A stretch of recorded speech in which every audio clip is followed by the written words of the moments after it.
Welcome back to FTP Speed Shop Podcast. Podcast we talk about what you talk about in the garage because, hey, we're in the garage. I'm your host, Mike Early, and tonight with me we have Derek Spitsnogle. Spitsnogle. Damn it. Close. I almost got it. That's better than most. All right. So, Derek, what do we got in the garage behind us today? We got my 56 Cadillac Coupe de Ville. Car I bought from New Jersey, all stock. It's got a little placard on the dash. I heard it was a one-owner car when I bought it, but it was an estate sale. It got sold to somebody else, So there's a placard on the dash that says Vincent Bottoni, and it's got the Cadillac insignia on it. And doing some research, I found out it's a real deal mob Cadillac. Guy bought it brand new in 1956, and he was part of the Gambino crime family. And Vincent Bottoni from New York or New Jersey, somewhere in there. So that the car's probably got some bodies on it. I looked everywhere so far. I don't know. The headliner just ripped on me, and so I'm going to start investigating up inside there. See what's up there. It's cool that the interior is like a light gray, bluish, but the headliner was brown. I always thought that was kind of weird. And it does seem kind of odd. Yeah. So one day I was driving, and the little bit of the headliner came down, and it was blue behind there. Well, then I was digging around the ashtray, and the guy's last cigar he smoked is still in the ashtray. And then I started putting two and two together. He smoked so many cigars in that car, it turned the cloth headliner brown.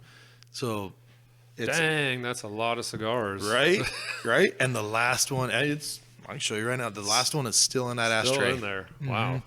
So it's got a little story behind it, which makes that's what old cars are for. Yeah, no, I don't have any cars that have cool stories like that. Yeah, this is my only one that has a cool story. Yeah, all mine were just red. Right. I can only redo red cars. That's really? Yeah. Chevelle was red and I got it. The truck was red. The Prelude was red. Yeah, but you changed them though, so yeah, no, so it's good now. I hate red cars. Yeah. So yeah, at least they're not yellow. Yeah. Oh yeah. Fucking yellow.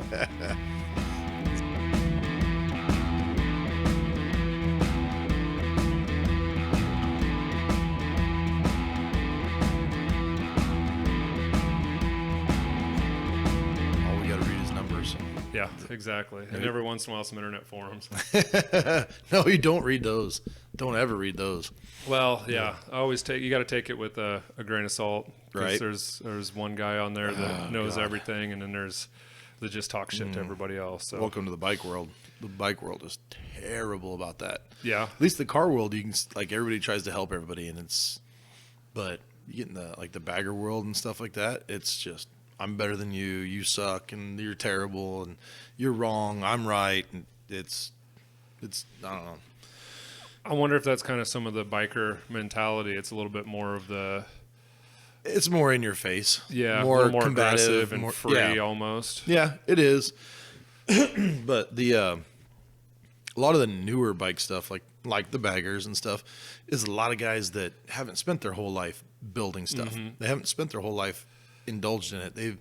They saw some guy ride by them with a flashy bike, and all the girls went, "Oh my God, look at that!" And so they're like, "Oh, cool, I'm gonna do that." Well, you can go buy all the parts and slap it together, and now you're king shit because you built something, and you really didn't build anything. You put it together, and you had somebody else paint it. You had somebody else. Yeah, well, that's probably a lot of the midlife crisis stuff too. It is. Yeah, it is. They're like, "Man, I always wanted a bike," and then they go into Frontier or whatever and buy the bike, and then they get all the bells and whistles. They got brand new leathers, brand new everything. Yep. And they walk out and you're just like, yeah, you're the same as the other guy right next to you. Yeah, you don't look like a Harley guy.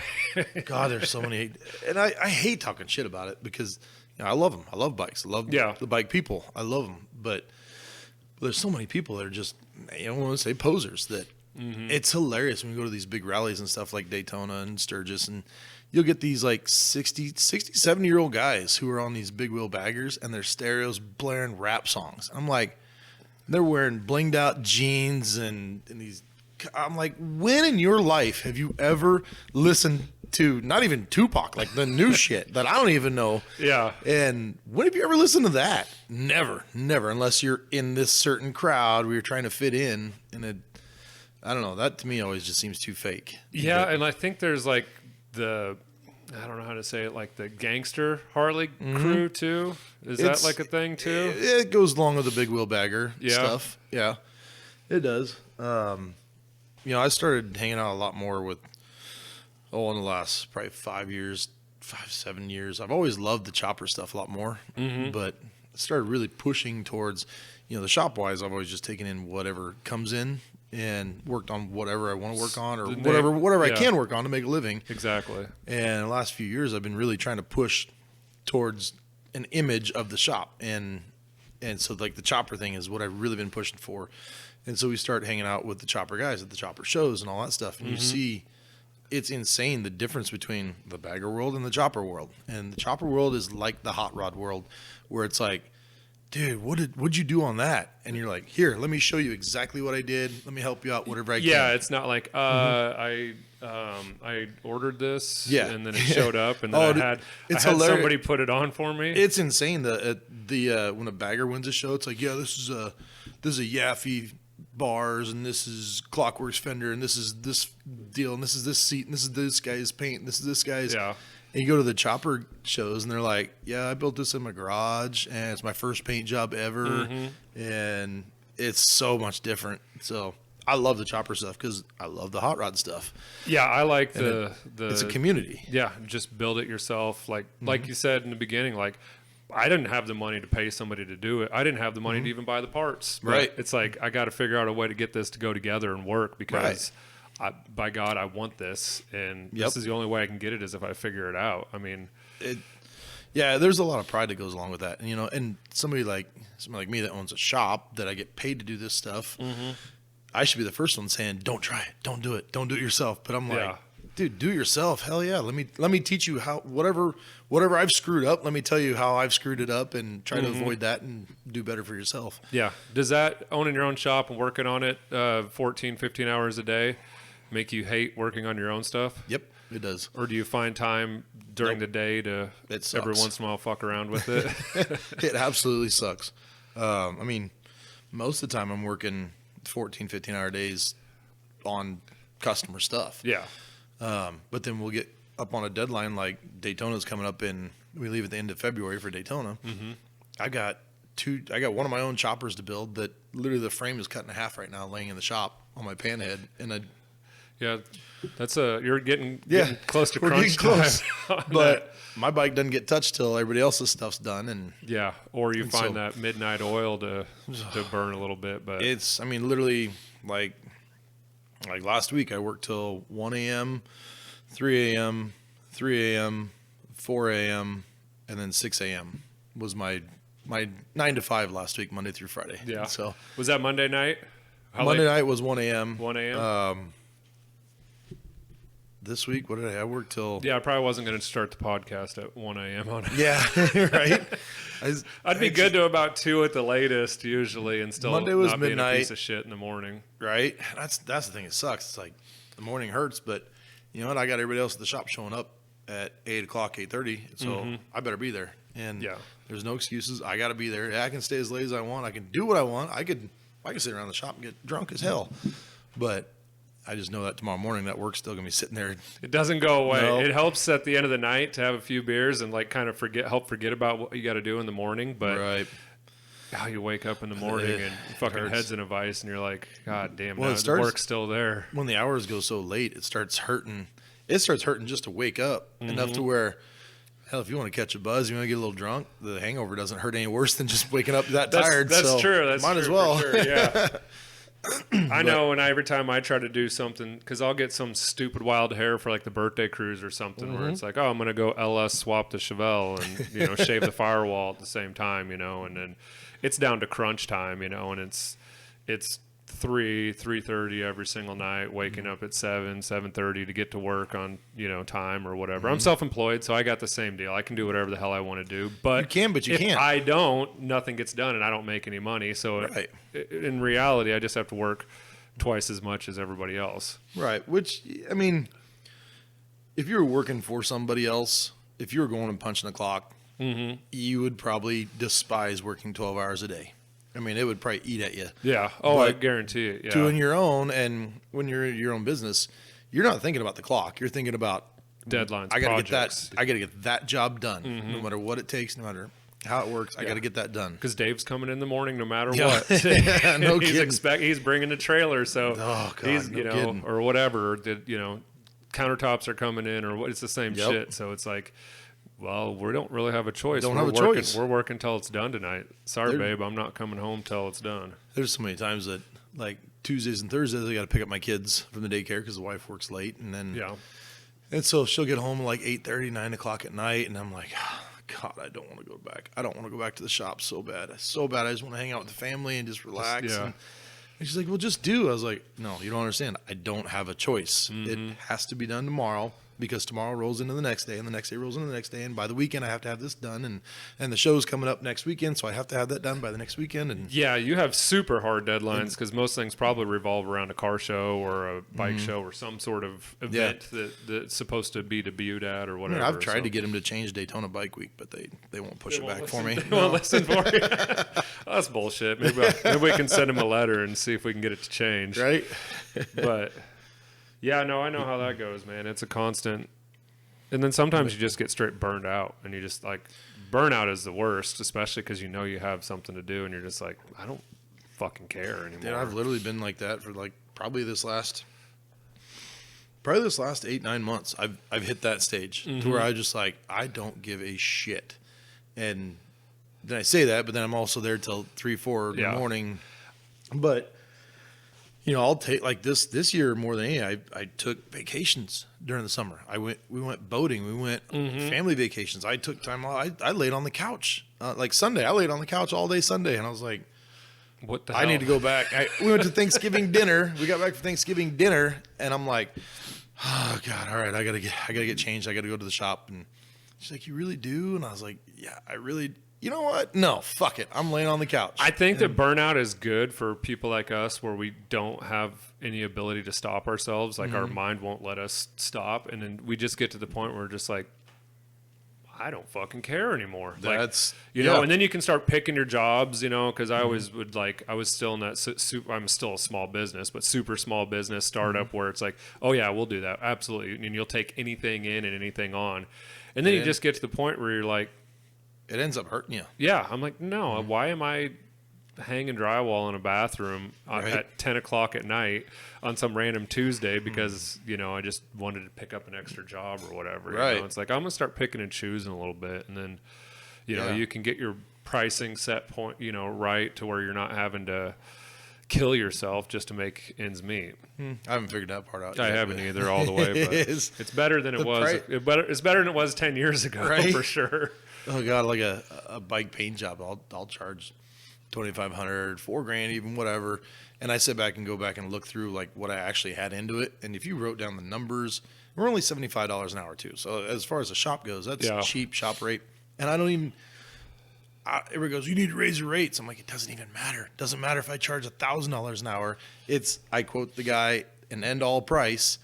And then the mistake is he goes, do what you want. I'm like, son of a bitch. It's like, oh, cool. Like, yeah, let me try this. So and I want to try this. I just got burned on this one. Damn it, I just got burned trying that. And then next thing you know, I got $12,000 in a paint job that I'm getting paid like $2,500. But I did it to myself. But it's cool because you get to learn, you get to expand, and you get somewhat paid to learn. But yeah, that's one cool thing too. Like, or that I try to do on my house and stuff is like I want to do the stuff that customers don't really want to pay for, you know, and stupid shit like that. So we did stained and stamped concrete in the basement. It looks like hardwood floors or whatever. It almost died doing it, but you know, it was, you know, just do stuff like that you know, it's probably a little bit too aggressive for me to try to do on somebody's project or that they would want me to do, but get to learn some techniques and skills in the process.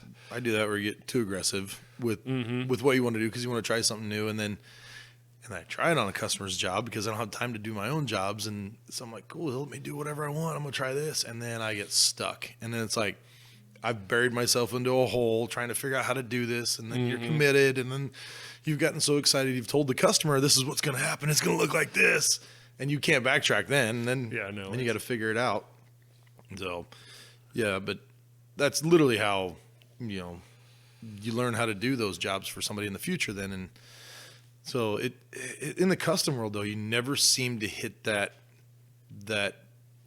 roller coaster peak to where, okay, I've learned everything and now it's just smooth sailing. No, every damn job is something new, something different. For sure. Yeah. And you never learn or grow, or especially never learn unless you make a mistake.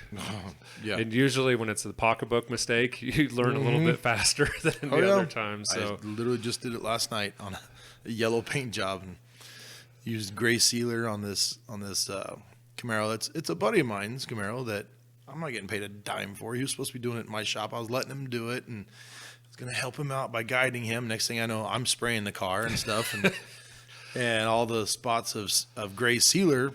I had 6 coats of color on them, and they still looked gray, or they still looked like kind of greenish. That you could see exactly where the sealer was in those spots. Was it just like spot touch up with the sealer? Yeah, basically? It was a yellow car already, and then and so like I'm just I lost my mind last night. I left like a 60-foot burnout on the way out of the parking lot last night. I was so mad. And get back in, called paint rep Brian. You know Brian Johnson from Red Shaw.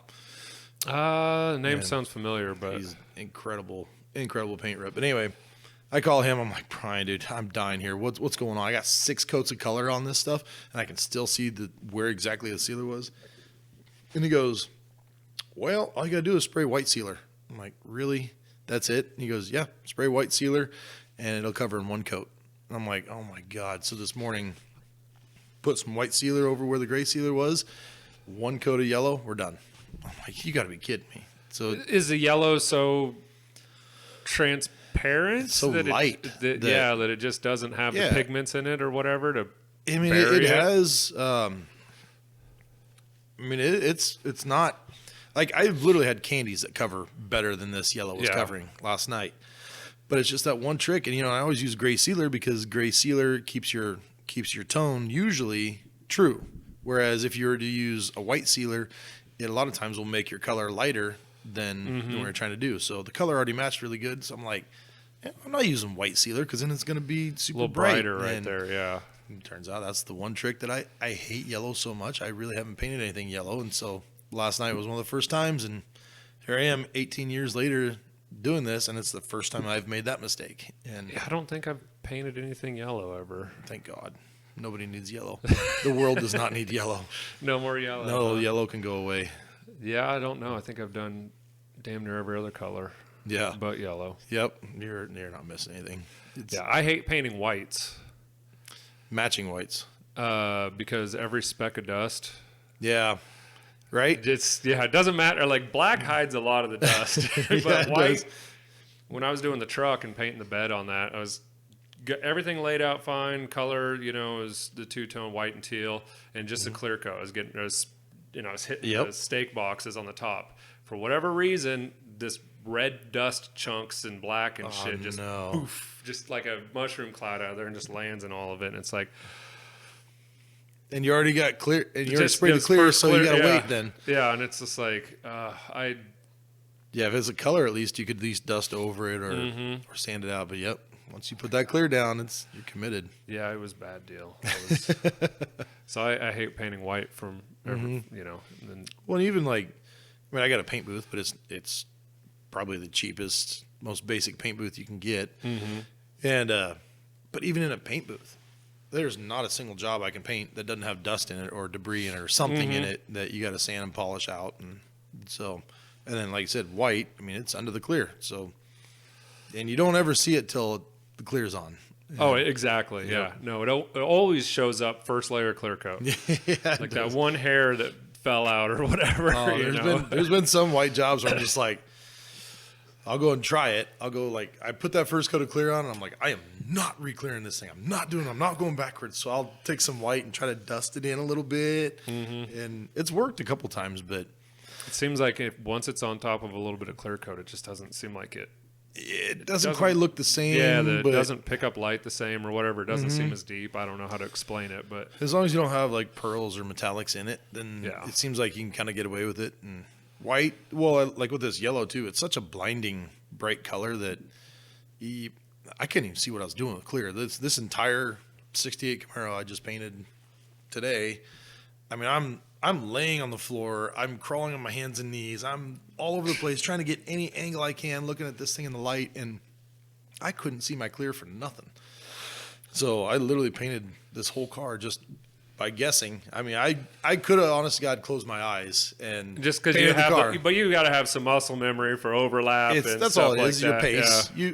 If you get one glimpse of one little section that you painted, that you sprayed, and you go, okay, that speed worked, that distance worked, that fan pattern worked, and then you just pray the rest of the job. Just go. Yeah, you get that nice top corner edge where the light shines on it. I got a new to me gun, and I have not figured out how to get it set up to really spray and be super happy with it. Yeah, isn't that crazy how it's a paint gun? It should do the same thing, but it's like they're so personalized to you. Yeah, I painted the Chevelle. The first car I ever painted, I did with I think it was a $25 advanced auto parts paint gun. Mm-hmm. And I had that fucker figured out. Everything laid down within reason, pretty good. The only issue, I had solvent pop in the clear coat, and that was because I was painting it in early March in my dad's garage or my parents' garage with a forced air heater and like tons of them in there. And he was cool with everything until the first coat of clear coat, he poked his head out. And he goes, turn that fucking heater off. You're going to blow the fucking garage up. You're going to blow the whole house up. So I'd crank it up, get it real hot in there, and then shut it off, spray another coat, let it air out, crank it up again. And then just when I was cranking it up, it just flash dried the clear. Because it was too hot. It didn't let it off gas. I did that with a radiant heater in a buddy's shop a long time ago. It's actually another fucking Camaro. God, I hate Camaros. It was a black Camaro, 69, and the radiant heater was right above the roof. And so I sprayed it, and the shop was cold. This is a pretty decent sized shop. And I'm like, hey, let's crank that heater up and bake this thing. Well, it baked one stripe through the center of the whole car that was all solvent popped. And I'm like, a black car with white solvent pop stripe through the middle. Hey, man, that's a new racing stripe. So that's the best part about custom is you can play it off like, that's cool. I meant to do that. That's exactly the look I was going for sure. But I've done those, like you said, the forced heaters and stuff. Those little, what do they call them? The round little jets, torpedo things. Yeah, torpedo heaters. Diesel or kerosene heaters. Yeah. Well, I always use propane with them, and I've used propane, and it's never given me an issue. And like the last shop, we didn't have a paint booth in there. I mean, literally, I would throw plastic over everything in the shop and spray right square in the middle of the shop. Oh my God, your shop had to be fucking destroyed with all the metal flake. Oh, it was terrible. Glitter everywhere. That's when I was learning how to metal flake too, and so like, it was bad. It was really. I know I was dry spraying. I was dry flaking, so. Like dry flaking wastes more flake than it actually gets on the panel. And it was. Does that just make it stand up more? Yeah, basically it does. So now what I do is like I'll put it in a clear base coat. I mix up a clear base coat and then put the flake in there, and I'll do like one or two coats just nice and even. And then like the last coat or two, I'll just stand back and just kind of wisp it all over the place because it's still sticky then, and it still grabs the flake, but it stands up and it makes a difference. But like if you sat two of them side by side, the exact same paint jobs, one really wet and the other one real dry and flaky, you could probably tell a little difference if you're really trying to tell. Is it just it just twinkles a little bit more. Yeah, it just picks that light up and flops a little more. Yeah, in all honesty, I mean, nobody ever know the difference. Yeah. But yeah, no, it's crazy. Like my last shop, like you're talking about you're talking about solvent pop, but like the fisheye stuff. I still get tons of orange peel and fisheye or whatever you want to call it. Yeah. The fisheyes, so like I was warned that if you have silicon, so like your Armor All, stuff like that, if you use it in the building at all, it'll stay in the building forever. And I was like, whatever. And so the last shop, like I said, we'd paint the stuff right in the middle of the shop. And at some point within the last year that I was at that last shop, I started getting fisheyes in everything. And I was like, what is going on? Dude? Every single paint job, no matter what I did, no matter how good I prepped, we even went to the point of everybody in the shop had to wear no deodorant for the next 2 days because deodorant can bring silicon in the air. And so we wore no deodorant, you're going no hair products, super nothing. Aggressive on it. Yeah. Dude, it's when every paint job you do, you have to take and dip drops of clear in every single fisheye and then sand, wet sand and buff all that out all the time. It's like, does that work? Yeah. Yeah, it does, but you have to do it right away. So after you spray it, like as soon as it's tacky and it's not stringy, so it can still melt in a little bit. It still melts in. But I learned so many fish dye techniques from that shop because you can stand back and dust over stuff and then hit it hard. But it was something, and we still never found out what it was because we were careful on the cleaning products we used and all that stuff, and something got in that shop about a year and a half before I left, and every single paint job out of that shop had fish ice. Same compressor and everything in the new shop? Yeah. Yep. We changed compressors too. I bought a whole new compressor. I bought all new airlines. I changed everything. And they say once those little silicon beads or whatever the hell they are start bouncing around the air, they don't leave. And I thought that, I was like, it's bullshit. Yeah, it sounds like complete bullshit. We can air the thing out. We can clean it. I mean, we literally tried everything down to our deodorant and still couldn't get the fish eyes out. And so that's insane. I feel like most of my issues are either moisture because I don't have an air dryer or any of that stuff, and then I don't either. Temperature is a big one for me usually. It seems like the lower I get on the car, the worse it gets, and that's usually because I'm painting in the wintertime and it's always colder on the floor than it is on the top. I've only seen that matter in as far as it'll run a lot easier than where it's colder. So obviously it dries slower when it's colder, but the dry time is the only thing I've ever seen affected with the cold or the heat, really. I mean, unless it's too hot, but I don't know. I run everything anyway, so it doesn't matter. Hey, that's just extra material on there, and that's better than going dry. I mean, you got plenty of material to sand off. The second car I ever painted, and this has been a million years ago, was a buddy's Civic, and he was he was from Taiwan or whatever. He was on a visa or whatever, and so he was nuts. But I sprayed it, and it was like 1:30 at night, and I was like, I got to go home. I got school in the morning or whatever, and blah blah blah, and get back the next day, and he's like, I fucked up. I was like, what did you do? He's like, I cleared it last night. I was like, all right, let's go look at it. I figured he just ran the shit out of it. No, it looked like it was like 80 grit sandpaper almost. Maybe that's a little aggressive, but it was like maybe like 180. The texture on it. Just the orange peel on it? It was like dry sprayed. So it looked like the sandpaper itself. Yeah. And I was like, how many coats are on? He's like, 7. Holy shit. Jesus. Oh, guys, I take that back. That car was yellow. I have painted one yellow car. At least it was in the beginning. You learned your lesson. Yeah, it was one yellow car. It was the second car I ever painted. And we actually wet sanded that thing for hours and hours and hours. And it ended up coming back. It'll come out as long as you got enough material on there. We burned through the shit out of the hood, and so we ended up getting a carbon fiber hood for it. But yeah, that was one yellow car. I went and looked at a lowrider a couple months back. I was going to buy a lowrider. I don't know how to kick to buy a lowrider, and went and found this Cutlass over in Iowa and went and looked at it, and I was like, pictures look pretty decent. And I got there, and holy shit, it was the most orange peel I've ever seen in my life. And it was like, like you said, it was like 36 grit bumps all over this whole car. And I was like, how the hell does anybody even, like, I would have literally grabbed a roller and done a better job. If I would have sprayed that and looked at that, I would have grabbed a roller and poured clear coat all over my roller and went to town on the car. God, I wonder what kind of texture that would leave. It would, I bet you it'd flow out pretty good because it's so thick, but then you have to worry about solvent pop. You have to worry about it running. But it would have looked better than that car did.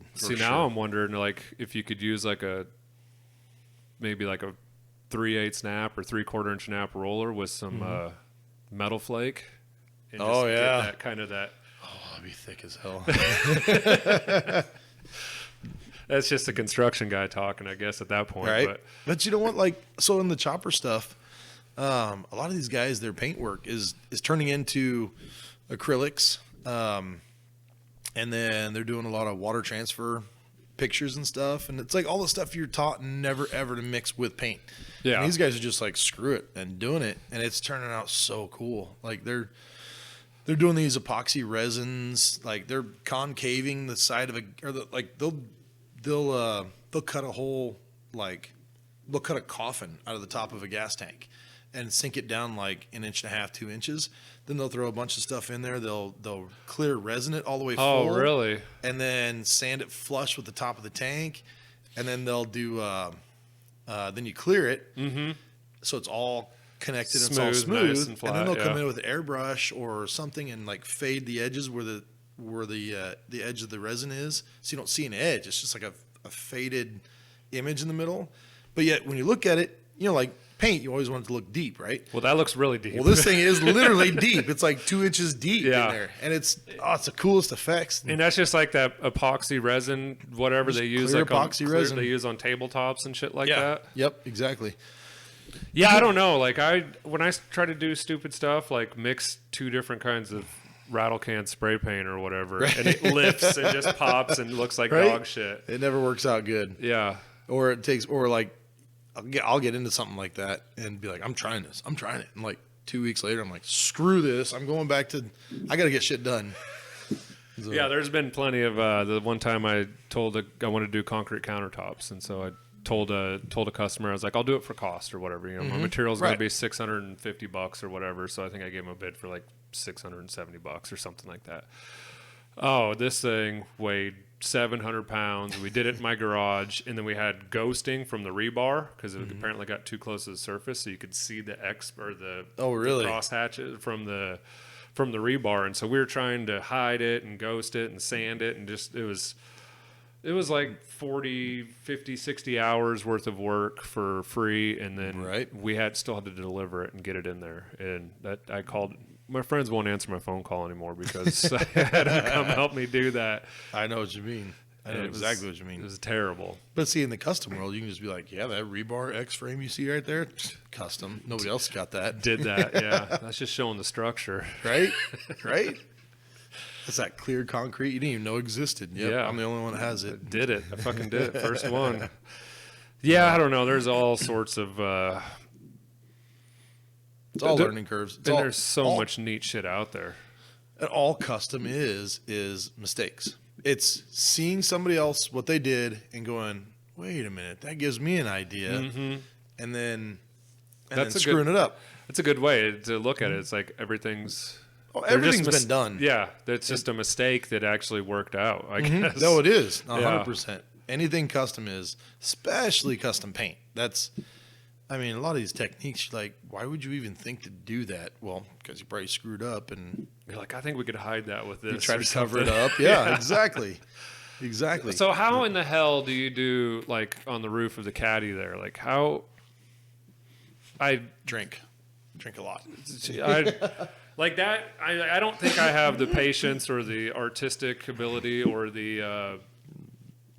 I don't really either. Is that all just tape lines there? Yeah, it's all eyeballed, eyeballed tape lines. So what I usually do is I'll do a major like base, like that was just silver metal flake was the base. Yeah, and then you clear coat it. Once that's cleared, you sand it down because it's too bumpy for tape to stick. So you have to sand it down a little bit and get it smooth. And then from there, like every paint job I do, the customer's like, well, what are you going to do? I'm like, I have no clue. And they're like, what do you mean you have no clue? I'm like, I think I know a color that we're going to use. And it'll come to me once the juices start flowing. And if you see, then you start outlining for me, I start outlining the shape of whatever the shape of the part that I'm painting is. Because it just it helps flow with the vehicle, with the bike gas tank, with the car roof, with the car itself. I mean, look at the Caddy here with these, the quarter panels, how they arch up, and then it's got that little taillight bump up at the end, which I always hated, but now I love. But if I was doing that with a panel, I would run a tape line, say 2 inches from the top edge, and just run that all the way around, and then go around the taillight and down to the bumper and around the bumper. Just kind of follow just highlight it. Yeah. Highlight what's already there. It's already, the old cars, bikes, the stuff. It's already, the metalwork The body already looks nice. It's already got how many thousands of hours in design work did they take to do that? So why? Well, they couldn't have took that much because they're redoing the bodies every single year. Right? They don't do that shit anymore. Yeah. Oh God, I can't imagine the work that went into that. God, I know. Just the tooling alone for the quarter panels and everything, and just it's insane that they had. But people worked a lot harder then too. That's true. That's absolutely true. An 8-hour day now, they could have got done in 3 hours back then. Mm-hmm. But anyway, sorry to cut you off. You're good. But no, like basically, just you start laying tape is all, and start laying tape, and the design just kind of comes to you. And if I tell everybody that wants a paint job, it's like I don't know what I'm doing. I wish I could tell you what I'm doing. I'm not Chip Foose. I can't draw nothing. Not Dave Can Dig. I can't draw anything. I can't even draw it in my head. I can't even tell you what I'm thinking because I don't know what I'm thinking. But if you let the piece design itself, that's the best way it can turn out. And it sounds stupid and prophetic and whatever else you want to call it, but like you literally just start laying tape and you're like, and you lay one wrong line and you're like, that doesn't work. That doesn't flow. That doesn't. If you stand back and look at the car, that line does not work with that car. Yeah, that makes sense, though, I guess. Yeah, so you just kind of you get it taped out and you go roundabout idea and just. Mm-hmm. Well, and if you look at like all the panels in here, they all intertwine. So if you look at the whole thing, like as a silhouette, the design, the silhouette is just an outline of the roof. And then you start breaking up the pieces in between, and then inside each piece you start breaking that up, and then inside each piece, the piece that's broken up, you break that up, and then before you know it, you got something that's like really detailed that it was just a snowball is all it is. Yeah. And so part of it's just getting going too, I think, and then that's what it is. It literally it'll finish itself almost, just getting the creative juices flowing, so to speak. And the hardest part is trying to get somebody to trust you to do that, to just let you go. We just got done with, I'll show you a picture of this bike. Actually, the customer should be taken home tomorrow. But we initially started this thing. He goes, I want flat black and just rat rod. I'm like, you have a Softail Springer, man. That's not a rat rod bike. That's a nice chrome Springer, blah, blah. And so it morphed into, I kept saying, well, what colors do you want? I don't know, like Captain America theme maybe? I'm like, oh, God, no. And he's like, okay, maybe all black. I'm like, oh, Jesus, what happened? Okay, wait. Go one direction or the other, or like go like 3 directions, not 8. Or keep going ping-ponging from one extreme to the other. Right? Tell me everything you want, but then everything you don't want. And then, so he, I'm going to show you this picture. This whittled down to, he had no clue what he wanted. And I said, I have no clue what to do. He goes, I want you to do your thing. I'm like, well, if you want me to do my thing, I like 60s, 50s, 60s stuff. So I was frustrated because I have no direction on this bike. And I go, you know what, man? What about like a 60s gasser paint job kind of thing? Hot roddy with scallops and flames and metal flake and in your face and bold. And he goes, oh, dude, that sounds awesome. Yeah, cool. Let's do that. I'm like, great. So we finished up the metal work, the body work and stuff, and ready to spray it. And I said, sorry, man, we're getting ready to spray this. What color do you want?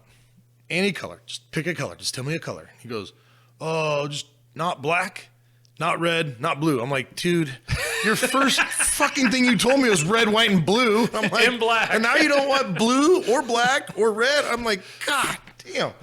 So I go, how's orange? I didn't even give him an option on like any. I was like, you like orange? He goes, yeah. I'm like, cool, it's orange it is. I hate orange, but well, that's the best and the worst customer. It is. I love the guy to death because you get some creative freedoms, but you don't know their taste well enough, or you don't want to you don't want to build your thing and then have them go, what the fuck is that? The style of the bike. I kept trying to push him in this direction. He goes, do whatever you want to do, and I'm like, I'm just going to clear it with you you told me to do what I want, but I'm going to clear it with you because it's your bike. You have to live with it. And everything I wanted to do was no. And then everything he wanted was the exact opposite of what I would do. And I'm like, no. All right, I'm building your bike or I'm building my bike. One of the two. Let's figure this out. So we ended up doing a good mix of mine and his. But so we finally settled on orange. And I was just like, he said yes. I'm like, cool. I'm running with it. And he goes, Text back again. He goes, but no flames. And I'm like, oh, dude, we approved the paint design when I said scallops and flames and bold and drag racing. And he's like, okay, cool. Do whatever you want to do. I'm fine with it. I'm like, oh my God, you just, like in bold letters said no flames. And now all of a sudden you're like, yeah, whatever cool. you want to do. Like, just little bipolar. So the paint job turned out all flames. And yeah, that is fucking awesome. I think it's like, did you post a picture on Facebook? I think so, yeah. I think I've seen that. I don't even know how the fuck you do that. That thing is awesome. But like I said, it literally just made itself. And it turned out to be all flames. And yeah. Okay. Yeah, it's definitely. But it's like it fulfills the one direction of like a drag car, you know, and like a 60s drag car, I could see looking like that, you know. Yeah. Yeah, exactly, with like the super flakes and like the scallops and like flames and the paneling or whatever, and yeah. So I don't know, I'm personally super excited how it turned out, but has he seen it? I sent him a picture last Friday.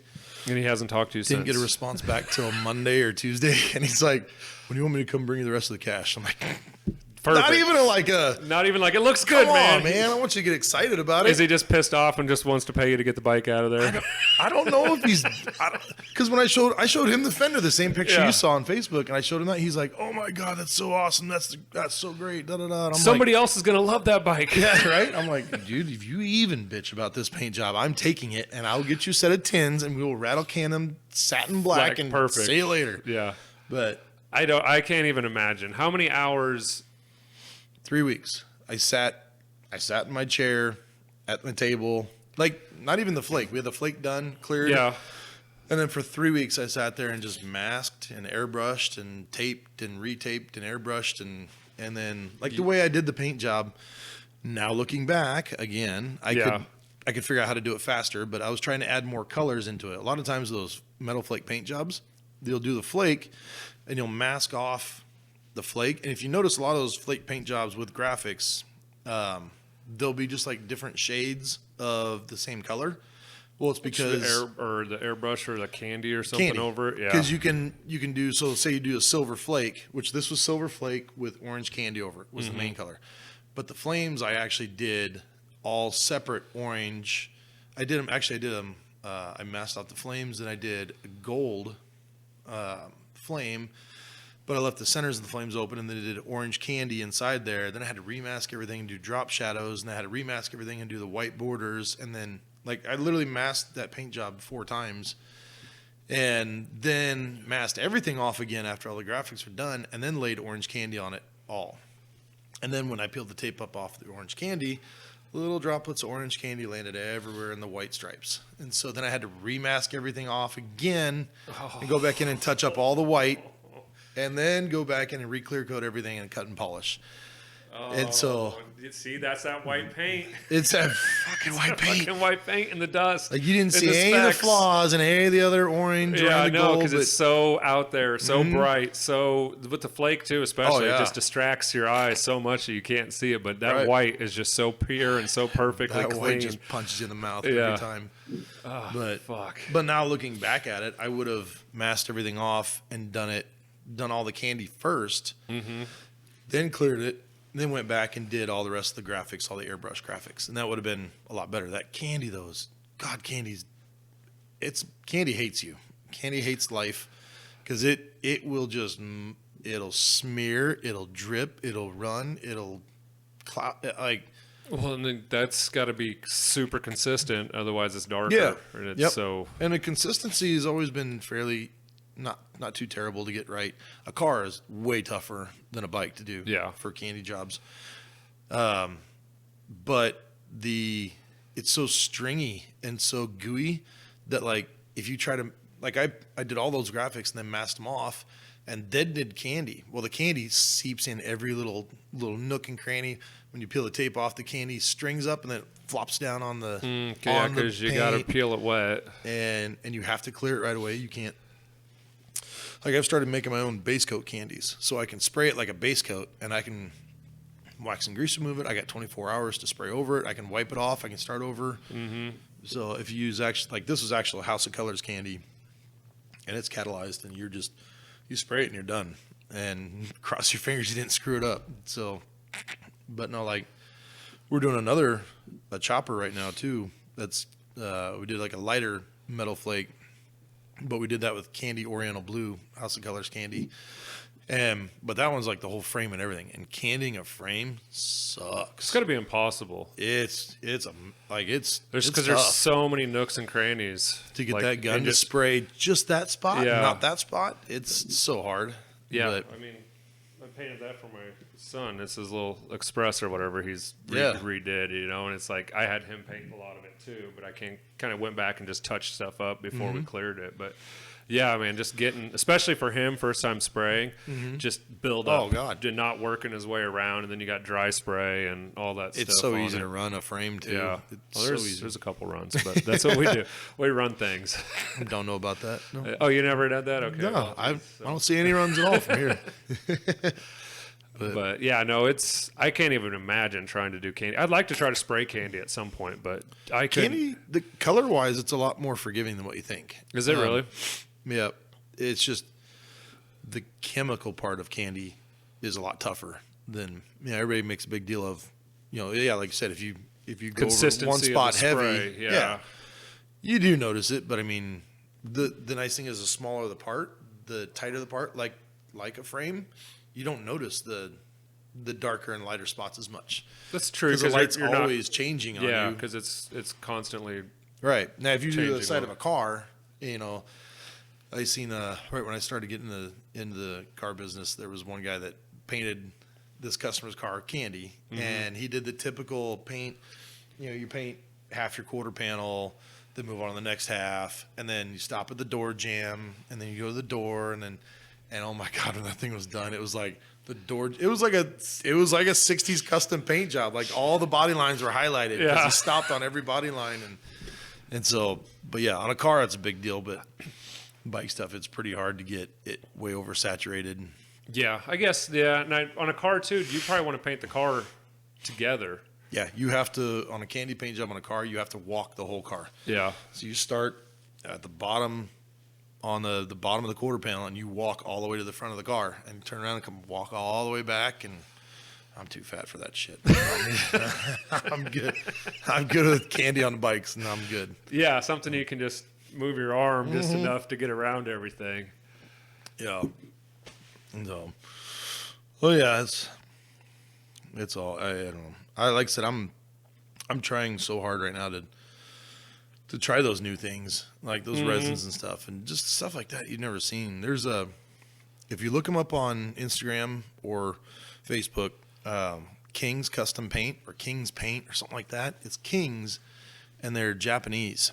And those dudes are doing stuff that you're just like it's like metal infused with paint, and like their emblems are. I don't even know how to describe it, but they do a lot of like the hydro dipping. Yeah. If you take a bucket of water and spray paint in there, and then dip the thing in there, it has all these cool swirly designs.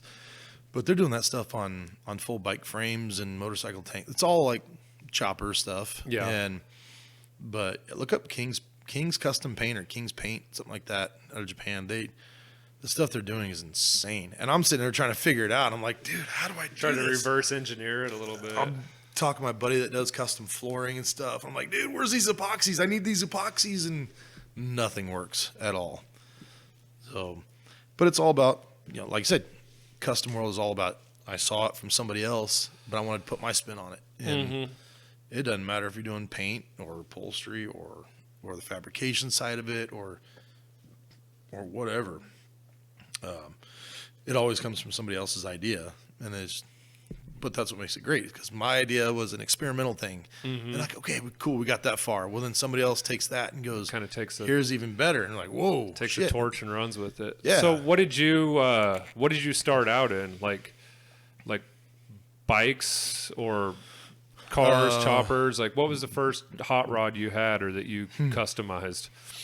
Please tell me it was a 93 Cavalier or something cool like that. No. Actually, my first one was an 89 Kawasaki KDX 200, my dirt bike. Yeah. When I was 13. My dad found a 71 Cuda or Challenger. I think it was a Cuda for sale. That needed work, and he goes, well, you can either buy this car and fix it up and you're ready to go when you're 16, or this I had my eyes on this dirt bike that was for sale. And, yeah. And he's like, you can buy one or the other. They're the same price, $1,200 for a 70 or 71 Cuda that was almost ready to go. And I'm like, 13-year-old Derek goes, hell yeah, I'll go ride this dirt bike right now. I want to do some wheelies, man. Let's go. Right? And so, like, then I'd start messing around in the garage with it, because I was bored during the winter and stuff. Mm-hmm. And I remember my first paint job was rattle can. It was a green bike, obviously, but rattle can white with blue tip flames on it, except for they were the crab claw flames. That's all I knew how to draw it back then. And so that was like the first thing I ever really painted or tried to do anything custom on. But then went to college from there at UNO, Nebraska, Omaha, and was playing football and was pre-med, going to be an orthopedic surgeon and full ride football scholarship. Yeah. Living the high life. And all of a sudden one day I seen this ad for Xotic. They had TV ads back then. Okay, yeah. And my roommate, he was 6'10", 395, like one of the top linemen in the country. And him and I looked at each other and we're like, dude, that's what we want to do. And both of us like, fuck yeah, let's go do that. And so we both dropped out of football, dropped out of college, and got disowned by my parents, and decided to go to Xotic in Laramie. Yeah. And he was going to do all the mechanical side of it. I was going to do the aesthetic side of it. And so I did the collision refinishing because you had to do that for a core course. I'm like, last thing I want to do is go to a production shop and just do regular fix boring Camrys stuff all day. No, I wish I would because I'd have a lot more money. But I don't know. The insurance companies seem to beat everybody up pretty bad. I wouldn't know. We don't get to deal with that. Yeah. But the customers beat you up pretty bad as that's probably true. That's probably even worse. They got less money than insurance companies. Yeah, that's probably true. But and you feel bad and you want to help everybody out. And it's like, but so no, we went there and I did collision refinishing, and then I did the custom fabrication and custom paint class. Hot rod, street rod fabrication is what it was. And then he did diesel mechanics and regular mechanic, and he was doing chassis and fab class. So he had 3 months more than I did. So I was like, well, hell, I got to take another class. And it was either business class or upholstery. And I'm like, I should have taken business. But I was like, oh, upholstery's cool. That has to do with the looks of the car. And yeah. So I did that. And then we were in our very last session getting ready to graduate, and he ended up flunking out. And so he went back home and became a roofer. And so here I am now. I've only got half a shop worth of skills. Yeah. And so from there, moved to Oklahoma. I got a job with Jerry Covington at Covington Cycles, or Covington Customs now. But we were building $100,000 choppers back in 2002, 2003. And he got on Discovery Channel on Biker Build Off, and so I was on there with him on their episode. I was doing all the sheet metal work for the bikes. Oh man, I'm gonna have to go back. I probably seen that. It's like, I think it might be season 2. I can't remember.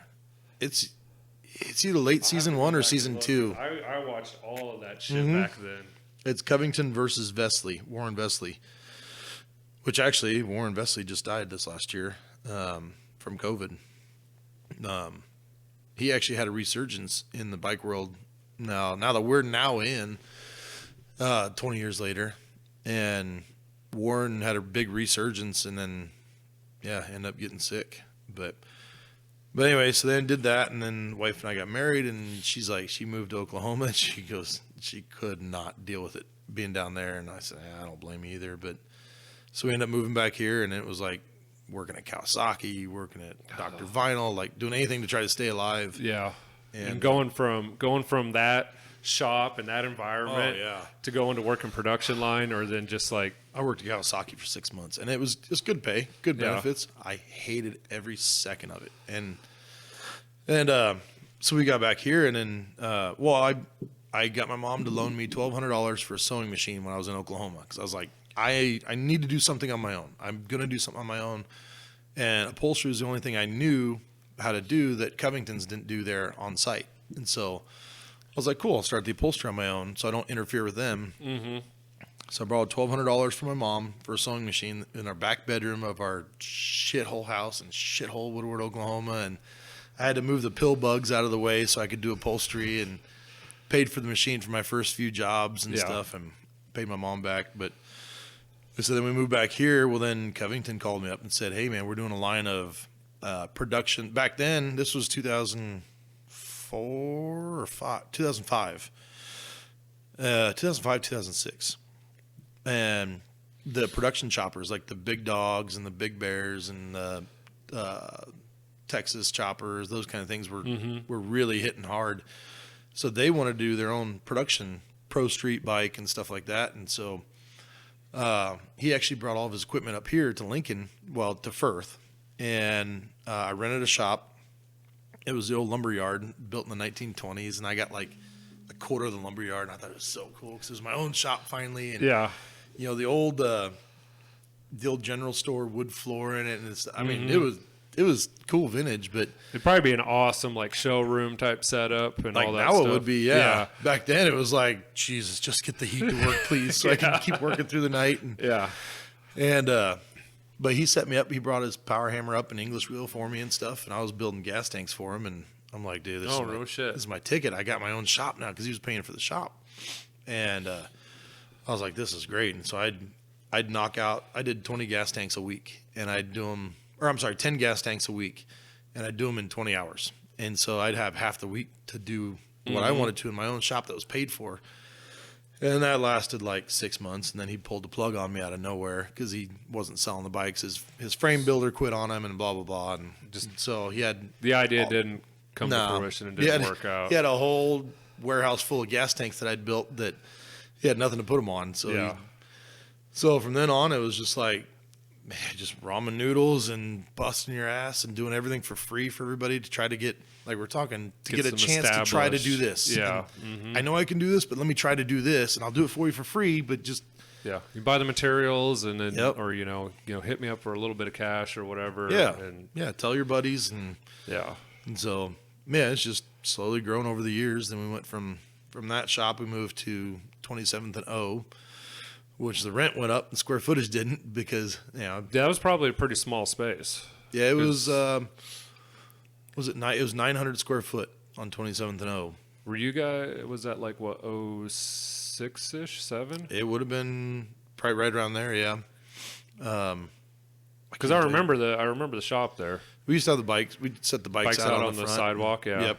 And it was just me, and if not just me, maybe one other guy working there. And like we'd literally, a buddy of mine, Rick's Road King here in town, with the first 26-inch bike we ever did, or I'd ever did, and stretched bags and all that, stretched the gas tank and all that stuff. And I built that thing in the middle of the upholstery shop on a bike lift because there was literally just the upholstery shop, and the other side would hold 2 cars nose to tail, and that's it. Yeah.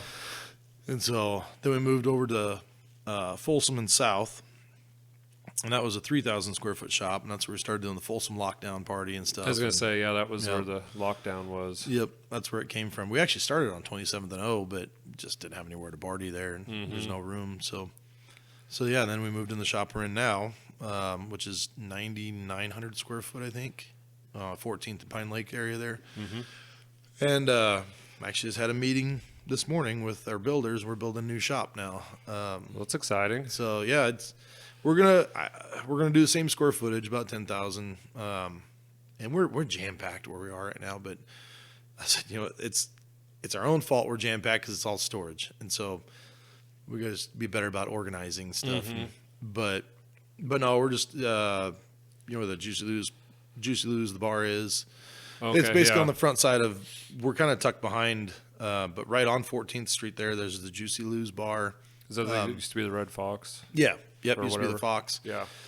And there's actually a lot. So that big parking lot there on the south end of that parking lot, there's actually a lot to build on. I never even knew I was there until the guy that owns that building there talked to me. And so basically we're going to do the same size shop, but just actually purpose built instead of just like moving into a random warehouse space or whatever. Yeah. So that should be coming here, hopefully, if everything, how that is. one little bugaboo can shut the whole thing down. But, yeah. Oh, yeah, for sure. So, but hopefully here, May of 2024 is the anticipated move-in date there. But so, and he's like the owner of the place, and he kept saying, he goes, "Oh, it'd be great for you. You guys would be right on 14th Street there." And I'm like, we don't want to be seen. We're like, we're happy being here in the back. Like nobody yells at us for the flamethrowers and the burnouts back here. So, but the visibility is nice, probably as for business aspect, but well, like this last year, we've had to tell people. Like this last year, we took a huge step back. And we were just getting overrun with work and overrun with things to do. And we started telling people like this, it's going to be 2 years before we can get to like a decent sized project or decent sized interior or whatever. And I'm like, I really hate to tell you that, but that's just how it has to be, because we're pissing everybody off right now, because we're not getting done what we're supposed to get done.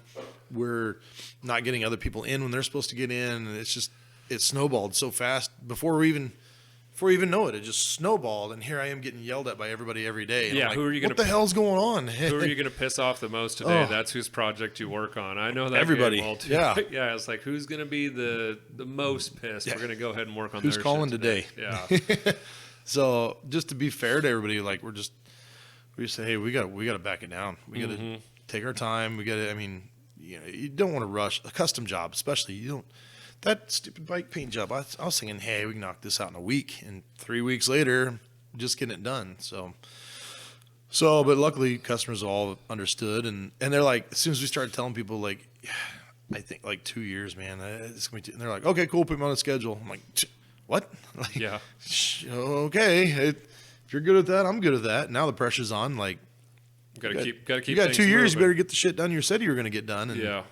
So yeah, it's been good lately. We just, like I said, it's been a huge step back, but we're actually getting stuff out the door faster and prioritizing what you have in the shop rather than just prioritizing anything that walks in the door is definitely turns into more of a shop than a storage unit. So, well, and then storing people's bikes, storing people's cars, storing people's shit, storing people's parts. You got a whole car blown apart. That takes up 3 bays. Yeah, it does. Yes, it does. It takes up way more room than a car put together. Right. And way more room than when that car's in the owner's garage until you're ready for it. Right. That's like I'm trying to tell people, like, it's the more. Yeah, you can bring it in now, but it's going to sit here. It's going to sit in our way. It's going to hinder us from getting the other job in front of you done faster, and then it's going to snowball. And I don't know.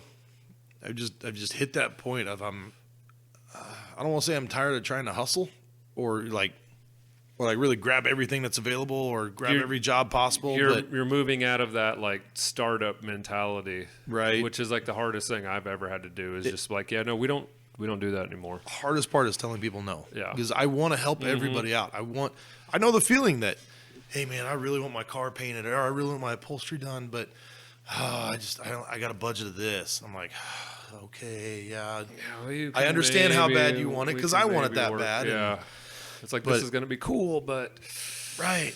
But I can't pay my mortgage at the end of the month if you don't pay for your build, and. Yeah. And a 10,000 square foot building. It really isn't too terrible. I'm actually surprised. I mean, like from the rent from the last shop to the rent to this shop is an incredibly big step.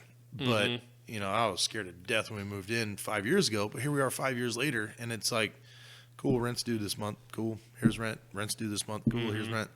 We've also figured out some different ways to make money actually, rather than like the custom jobs you never make money at. You never make money at a custom job.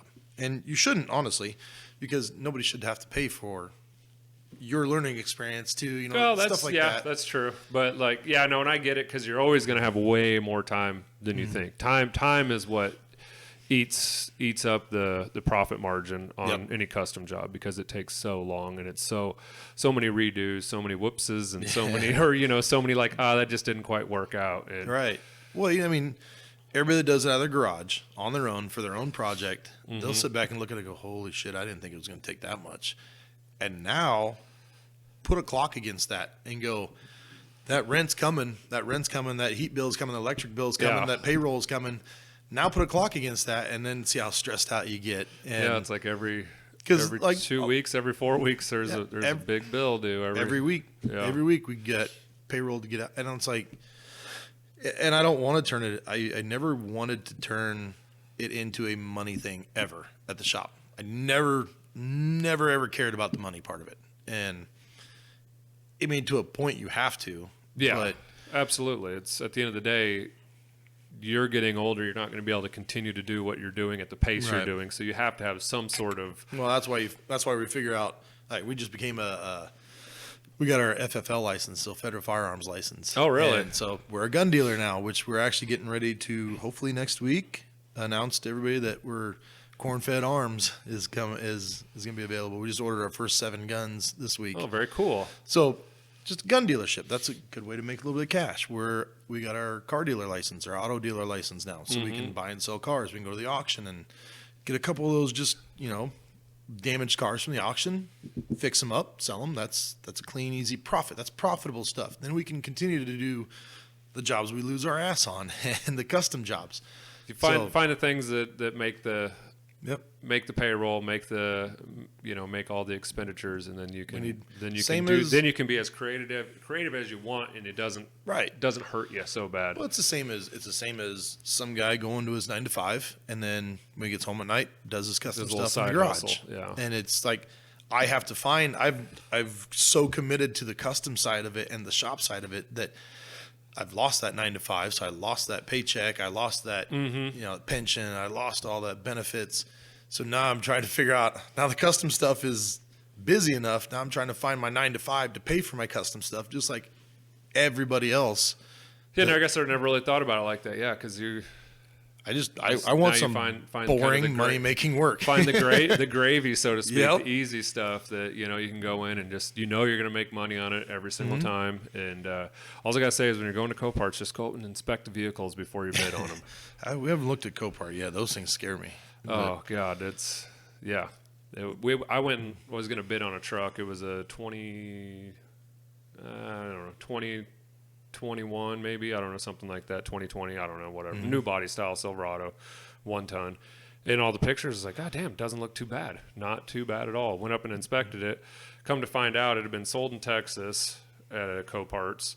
It rolled, they put a new bed on it, new used bed on it, they cut all the airbags out of it, put all the plastic back up, yanked the front end back so it was straight and not sat off to the side. And then it still went and sold at auction for, I watched it go off, and it was like $33,000 that it went for. Holy shit. Yeah. Jesus. It's like, it's a $60,000 truck if it wasn't salvage title or whatever, but somebody's getting fucked over a little bit on this. I did the same thing. I bought a truck from Texas, from Houston, and it was the cheapest Chevy I could find in the entire country, and it was an 05. It's a long-ass drive. Yeah. It was. I rented a car and that's drove down there. That's where my Silverado came from. Mm-hmm. Need another beer? Yeah, I'll do one more. But yeah, I went down there for that truck, and because they don't like 4-wheel drives that much down there either, so I got it cheap. I'm like, cool, this is a steal. Thank you. And then I get there and they're like, oh, the radio doesn't work. Then there was a stock radio in there. He goes, well, the stereo was stolen, so we put a new deck in there, and it was a stock radio. Well, then come to find out, you can't unlock those and make them work with a different truck, a stock one. And then not without going to the dealer and giving them $150 to unlock it. I stopped at the dealer on the way home, and they couldn't do anything about it right then, and blah blah. And then they found out that the pods, the speakers that were in the pillars, were missing, and these other speakers were missing, and then found out the airbags were ripped out of it. And I'm like, slowly started figuring out it's a stolen vehicle that got wrecked, and yeah, same exact deal. Yeah, that's. I don't know. We bought a handful of stuff. I bought. Well, my wife's first van, that was the first thing I bought off of Coparts, sight unseen. 2 campers off of there. We bought a Camaro. We parted out. Were they pretty good other than, like... As long as you go up and look at them. Yeah. Just my enclosed trailer for work came off of Coparts. I bought that just based on the pictures. Mm-hmm. And I was like, its sides are kind of beat up. It's a little rough. But whatever. Bid it up to $4,000 and won it. And we go to pick it up, and I was like, oh. It is hammered. Like really? it's rough. We didn't do anything to the outside yet, but ended up lucking out on it because it has really nice cabinets and drawers and stuff in there, like toolbox basically quality, and then it had a 7,500 watt generator. Oh shit! In there. So I think basically what happened is it used to be a John Deere mobile repair unit, and some meth heads got a hold of it and stole it and stripped it out, and they cut the lift out or whatever that was in there for the little tractors and cut all the aluminum off of it. Tried to steal the generator, but they couldn't get it out, so they spun the oil filter off of it and drained all the oil out in the middle of the floor. Just to be a dick. Yeah. Yeah. So actually worked out really good for me in the long run, and it's an awesome trailer, but yeah, you got to go inspect the shit. Yeah, I'm always leery about that stuff. I did. I bought an ambulance from Big Iron. It came from Arkansas, and it said it had. Excuse me. Is that an auction, like an online auction house? Yeah. Okay. Big Iron has. It's more like farm and equipment stuff, but they have classic cars on there all the time, which is cool because they're like the farmers' classic cars, or the stuff that's just tucked away in the barn and forgotten about until they have an estate auction. In the tree line or whatever. Yep. Yeah. Yep. They have the tree line cars. They have like the grandma's car that she drove every day, and they have like the old 80s and 70s pickups all the time on there. And but I bought an ambulance because I had this idea to take a grain truck or a stub. I wanted a COE, but God, they're so expensive. And then so I bought an LCF, low cab forward 55 Chevy grain truck that was actually, I drove it home. I used it all over my acreage and stuff, and had the dump box and all that, and 327 in it. And so I bought that grain truck first. Well, then I was trying to figure out a chassis to put that on to use as my hauler for everything. Well, then found this ambulance and figured out ambulances have 6.6 Duramaxes in them. Oh, really? And I'm like, cool, I get a Duramax in this thing? And like, now finding out later after I bought it, it's detuned 80 horse because it's an ambulance, because they put a 4L80E tranny in it instead of the Allison. Bummer. I thought I had an Allison in the thing the whole time. Bummer. And so it still worked out. So I bought this ambulance off of Big Iron, and same deal. I bid the guy. I wanted to spend like $3,700 or $3,800. You got that fever when you were bidding, didn't you? Yeah, one guy. You know what? When there's like multiple people, like, cool, let him go. You guys can have it. But when there's one dude being a dick, you're like, screw you. And got up to like $4,500, and I was like, $4,900. I don't care. And monster bid. I knocked him out. I paid like $1,000 more than I wanted to, but the thing had that was the exact same thing that happened with that enclosed trailer. It was just one guy, and it was like went $1,000 over what I was going to, but it might as well be at the casino. It's like, just one more spin, one more spin. But at least you walk away with something to show for it. Oh, this thing versus a casino where you're right. Where the hell did all my money go? I don't do good at casinos. At least I got a couple free beers and a free hot dog.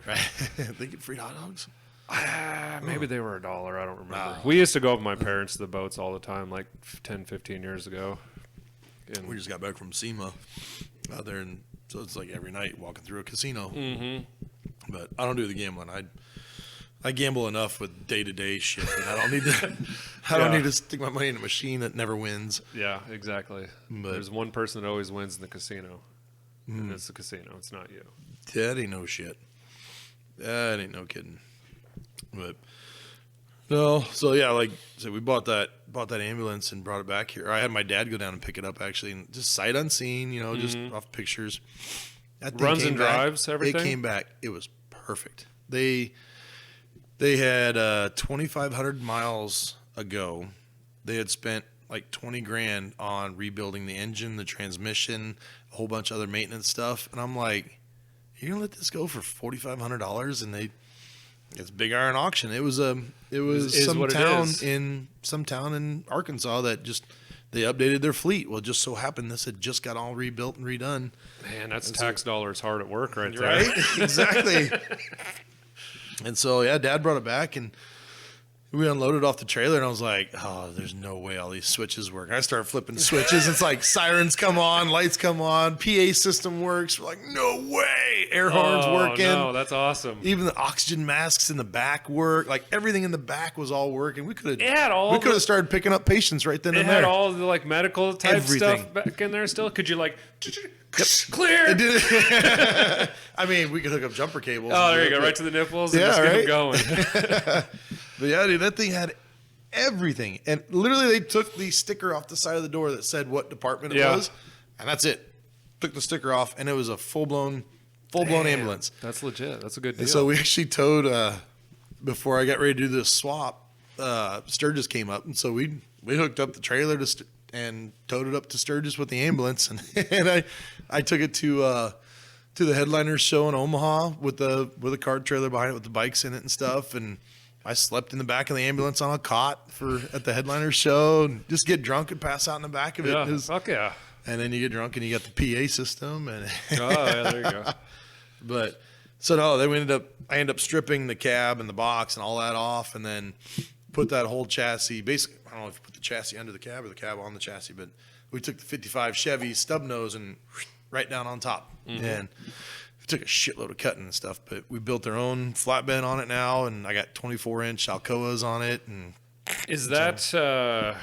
I think I seen that on Facebook or whatever. Was that what you pulled? So we pull the boat with, and yeah, so we pull the trailers to Daytona and Sturgis with, and it's pretty ratty right now. It's pretty cool looking piece. I like that. I want to do something similar to that at some point.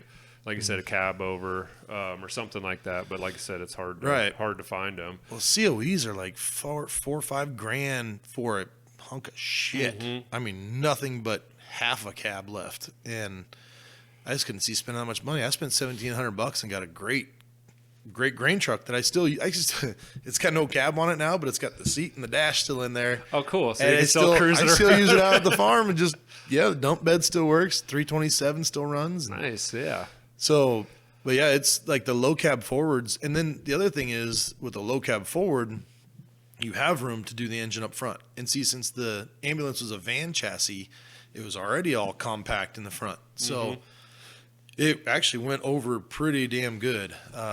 We ended up building a sleeper and cutting the back of the cab out so I can move my seat back a little bit. But because the dash and the modern stuff is so far back that the old stuff, the dash is so far forward. So once you put the new dash. Did you use all the ambulance style dash stuff and all the new stuff out of there? Yep. All the firewall, the dash, everything. We didn't cut anything. So literally that thing ran and drove the entire time we were doing the whole conversion. So you just literally just set dropped the cab on and started welding the shit together.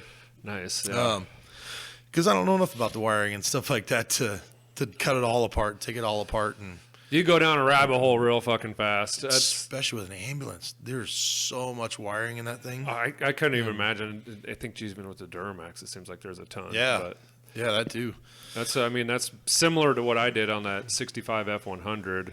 It's on an 04 Suburban chassis. Oh, yeah. So use the Suburban floor pan, basically, and half the firewall, the toe board, and then kind of fused it all together at the firewall somewhere in there, because it kind of jogged over and went up and around, and then used all the underhood relays and fuse block to power everything else in the truck. But I mean, that was a lot of touching test lights and wires and doing everything individual, figuring everything out and running it, and then realizing that the headlight switch is backwards. It's like ground based instead of power based or whatever. Exactly the shit I didn't want to run So into. then it's like, no, that's not exactly what I thought it was going to do. At least you know your system's a lot better that way.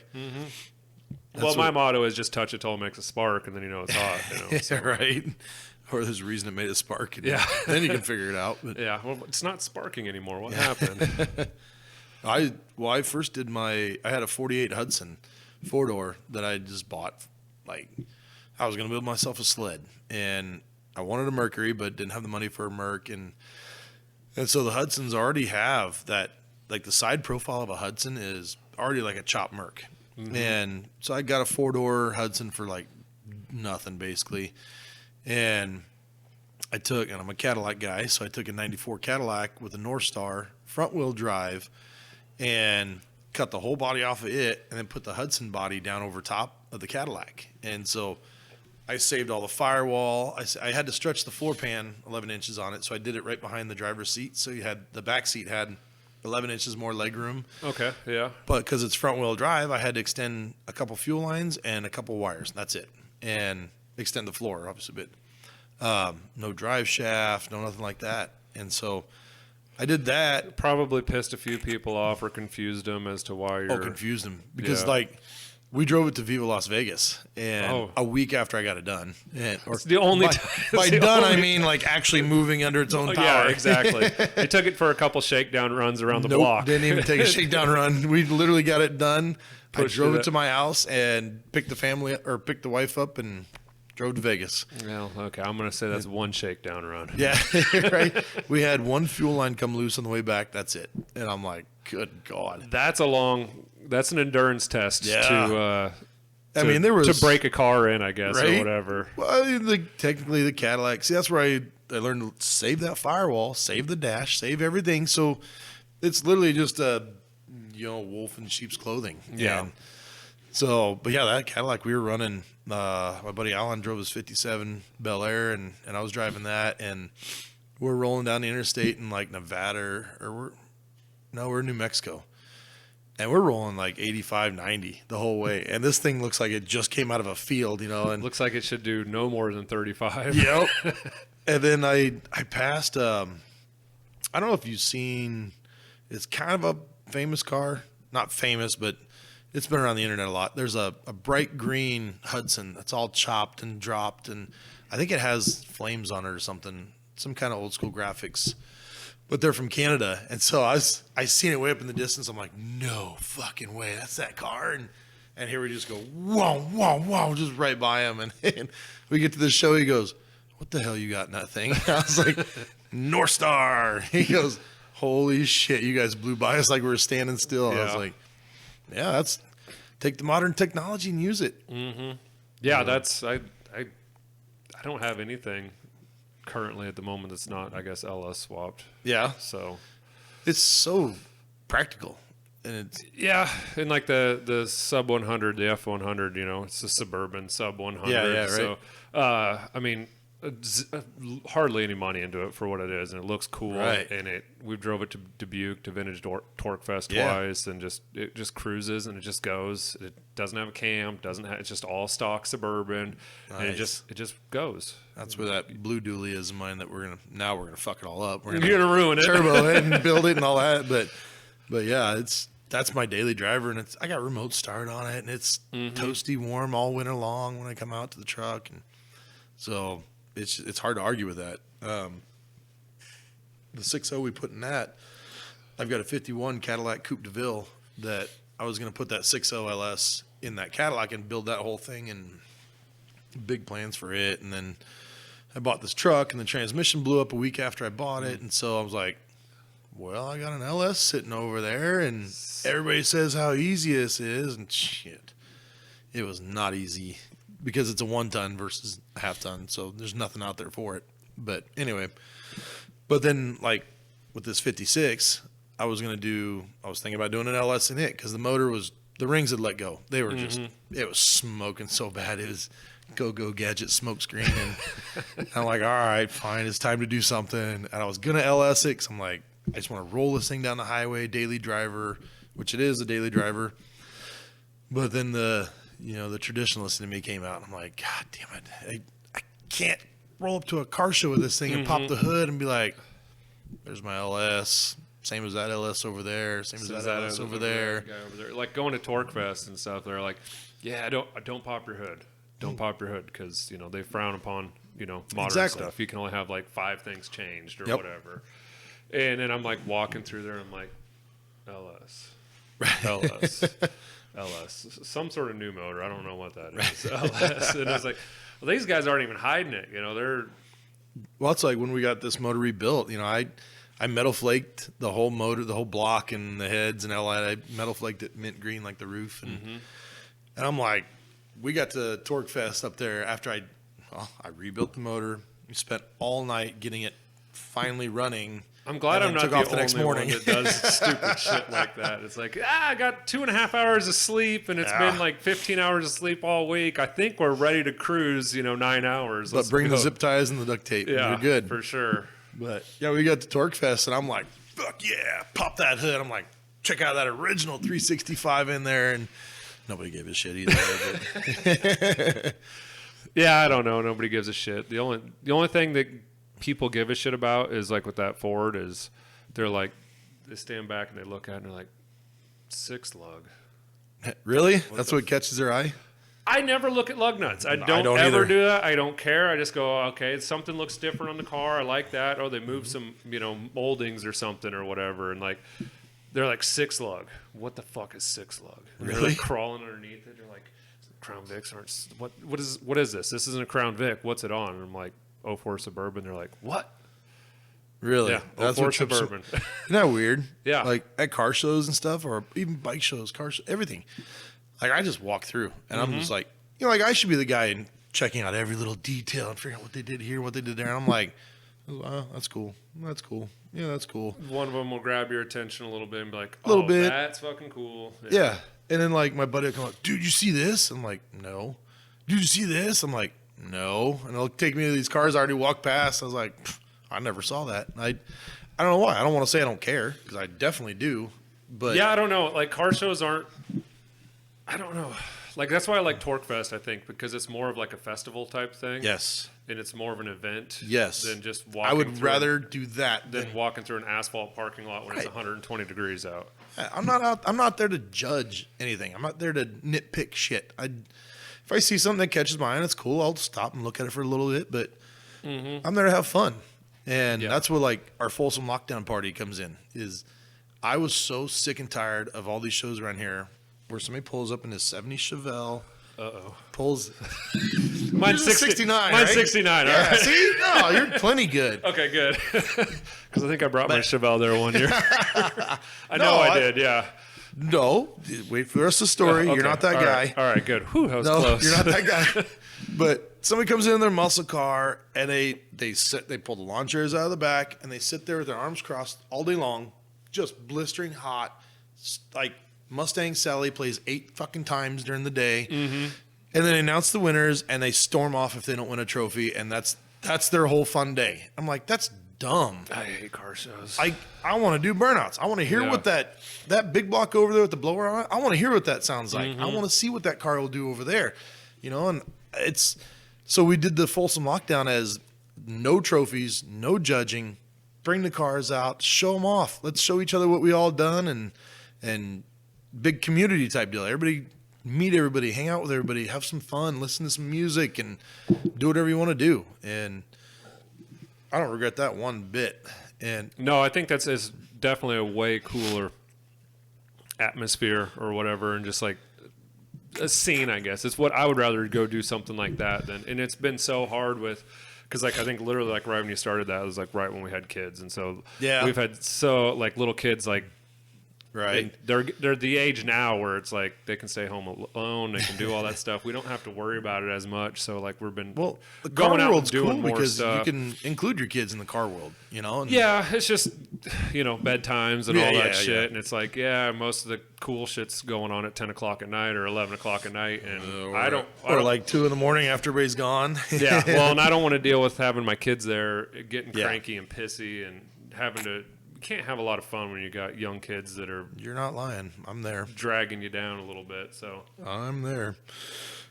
Except my 2.5-year-old boy, he's the life of the party now. But our youngest he's definitely, they call him Hurricane or Hot Rod or so he's got nicknames like that because he's a million miles an hour. But that's awesome. That's awesome. Yeah, we had 2 girls first, and then. I wasn't planning on having another kid, but apparently she was. And so how much control I got over that. Yeah.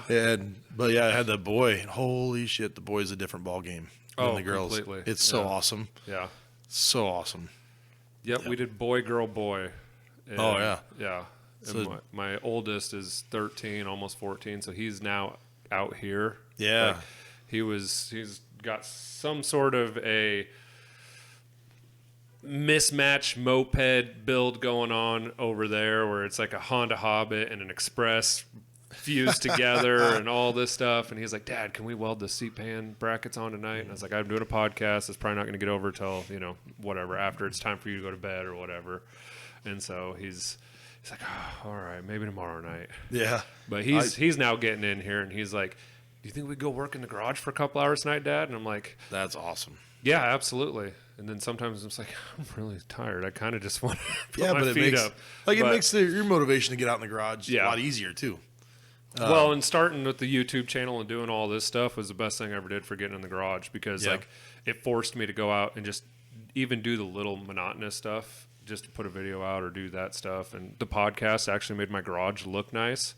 And I actually keep it clean now. I have to sweep it. I swept it and got everything picked up off the floor. So I could make room for, because literally 2 days ago, the Chevelle was up on blocks and the motor was getting yanked out of it, or maybe 3 days ago. So I had somebody, I can't even tell you who it was, but it stuck with me. It still sticks with me.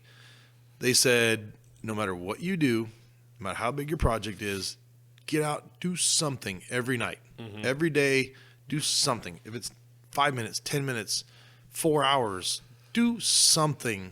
Yeah. And just to keep you moving, because otherwise you get stagnant on it, and then before you know it, you're a month and you haven't touched it. Mm-hmm. Well, yeah, that's for sure. And I found too, like making a list helps too. When you got or just getting out, because like, man, you walk out there and it's a basket of parts and it's 3 bays wide and just blowing apart, and you're just like, it's overwhelming, dude.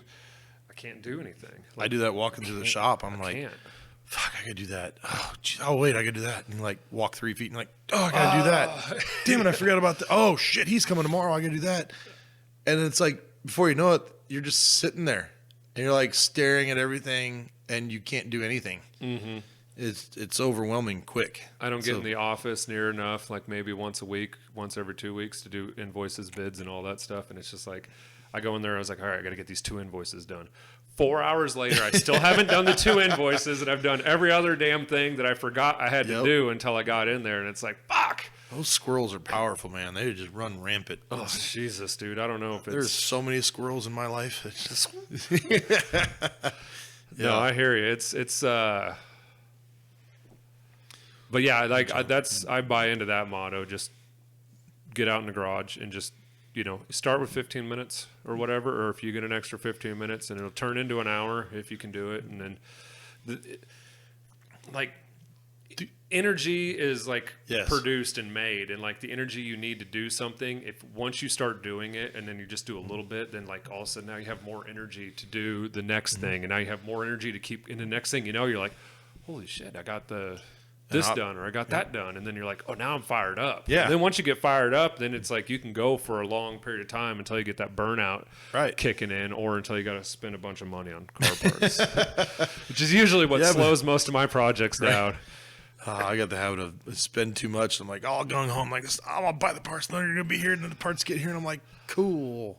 They look nice sitting over there. They're gonna be really I don't dusty mess when up that box. They're gonna be really dusty when I get around to messing with them for sure. So, well, like I said, object in motion tends to stay in motion, and I think an object at rest stays at rest. And energy is built. You have to work at it and to make it happen. So. All right, Derek, we've been at this for a little bit here. I didn't do an intro, so I'm going to do my intro at the end here. Okay. Because we just dropped right in the good conversation, and so I was like, I'm not going to interrupt it. But where can people find you? Facebook is just Xotic Customs, Lincoln, Nebraska. Instagram, it's the real Xotic Customs, because some jackass from Is there a fake Xotic Customs? Yep. Because I got into Instagram late. I hate posting stuff. I do too. I've been trying to get better about it, because it's just like you got to grow it. If you go away, people forget quick. And because there's a fake Xotic Customs coming right up behind you. Those guys don't do shit. They're from Pennsylvania, but. So no, the real Xotic Customs on Instagram. You go to our website. It's www.xoticcustoms.com. all spelled Xotic. There's no E on Xotic because we're dyslexic, and so. But yeah, I don't know. We try to post what we can on Facebook and Instagram, and I don't know. Come check it out. We're gonna try to post some more stuff. We're gonna try to post more regularly, but yeah, it's just one of those deals. It's tough. It's hard. You get down in the mire of working, and it's like all I care about is going to the shop, put my head down, get something done, and then going and having a few beers, and then going back and getting my own stuff done, and that's what my daily life is like. That's all I focus on. Yeah, no, I totally get it. Yeah, for sure. So we'll put a link to all your stuff down in the description and things like that. So I appreciate the opportunity. Yeah, no, it's been fun. It was nice actually getting to sit down and talk to you. I know we've met a few times, but never really got a bullshit. So it was fun. Thanks for coming out. Yeah, usually I was say it's hard to get to bullshit with anybody anymore because it's like you start 2-minute conversation and halfway through it, somebody's going, "Hey, I need you to come look at this. No, come look at this. No, I need to go over here. No, so-and-so's calling." That damn squirrel in the shop again. Oh, my God. See, we got a gun dealership, so we can start shooting some squirrels. Oh, I don't know if you can do that inside the city limit, but now I know when I need to order a lower or something. Yeah, we can give you a call. Well, we can, since when you get an FFL, you can have everything shipped in. So, like these 7 guns we got, I bought an AK-47. I've wanted one for like 12 years, and finally got my AK. We bought a AR that John, our gun guy, is going to build. So he's going to build a custom. We bought a little bullpup 12-gauge assault shotgun. Oh my God, that thing's awesome. Bought a little pistol. We bought a carbine, whatever you say it, 45 rifle. Like, it's just bought some weird shit and just to kind of show everybody what we can get. We can get anything. We actually just became a dealer for flamethrowers. So, okay, cool. We can get you a flamethrower. I've been. I'll have to talk to you about prices on that because if you want to come test drive one, I got one at the shop. And it's so much fun. Yeah, DE Guns had those. That's what I bought last year or whatever. It was like $650 or something like that. Exactly the one I got. Yep. Yeah, and I was sending a picture of the wife, and I was like, I think I need this. And she goes, I don't think you do. What the fuck are you going to use that for? And I go, I don't know. Everything. I'm going to find something to use it for. We'll melt the driveway. Yeah, right? We use it all the time. All the time. Mostly we fill sandwich bags with oxygen and acetylene, throw them out in the parking lot and blow them up. Yeah, that's cool. And when the bar was open next door, they closed down now, but when the bar was open next door to the shop, we'd go out there at like 10 o'clock at night when the bar's packed, and they got these big bay windows, and we'd go out there and just shoot the flamethrower off, and the whole bar stands up and freaks out, and wait staff's always like, oh, those are the guys next door. They do that all the time. This is just the guys next door. You got to be worried when the guy with the chainsaw comes running in here. The flamethrower. Yeah, the chainsaw, that's scary. The flamethrower is good. Yeah. I got a little 70s 3-wheeled trike, like motorized trike, and so I ride that over out in front of the parking lot of the bar with the flamethrower in one hand, riding the trike with the other. All right, you just talked me into it. I need to get a flamethrower. It's so worth it. It's so worth it. So, yeah, come take it for a test drive. And all right, I might have to do that. Then we can order you one. Maybe I'll have the wife come do it so she can fall in love with it. Yeah, we'll have to figure out something that she'd like to burn down that we can get her real excited about it. Sure, we can think of something. So. All right, man. Thanks for coming out. Cool. I appreciate you having me. It's been fun. All right, guys. We'll check you later.